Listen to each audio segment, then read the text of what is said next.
Hello, te ho jingka awating ve dinga jingka pha jana ve ho dinga jana pha ni tha ve ho dinga ni tha pha waya ve ho dinga wai pha viwal so na bon chau chunga ki pa thu ka sin pathianin phathin bu chi taw hen ahin ngai tho ahin ve tho zo chi chunga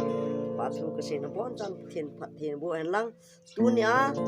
kan sa ding chu ke si ahin pakai nei ngai lu na ki dang ni sa choi le tangi te kan sa len pakai pathin jala gen the na jong nu na sudan chiteng le mun tin pakai na chu ki pa na wan ga ma hi dan tu ha kan tun ni chun pha na kan sa le he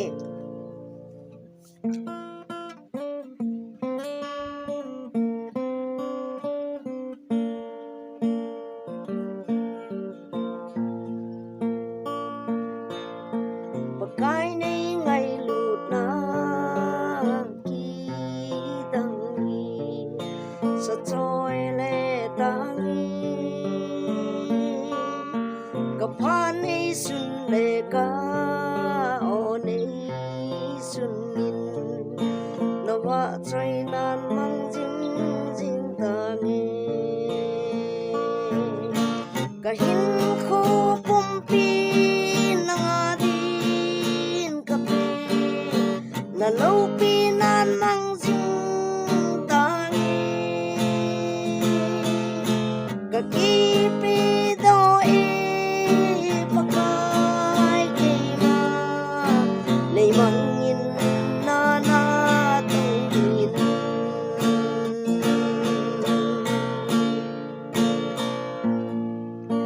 lep na gan lin la ji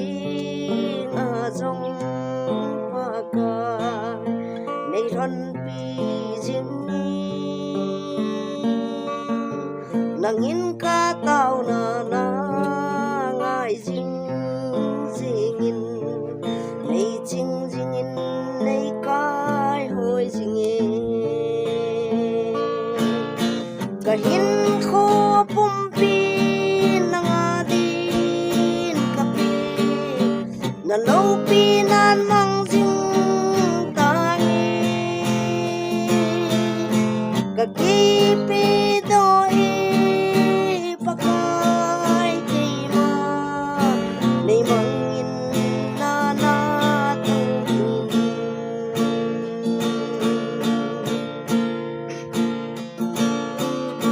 dong dong a ka pe chi min chung nei tham jing nang in nei pi jing ji pakai yen te na jong nu na asu ji ka hin kho pum pi na nga din ka pi na lo pi nan mang jing ta nge ka ki pi do e pakai ke ma nei mang in na na tu in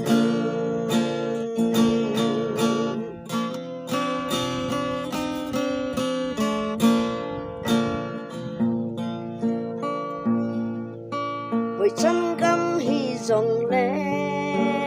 o pakai na nung duy jing ta ngi nei tu in lang lam nei hiel jing in nei chang tha lo zen in o pakai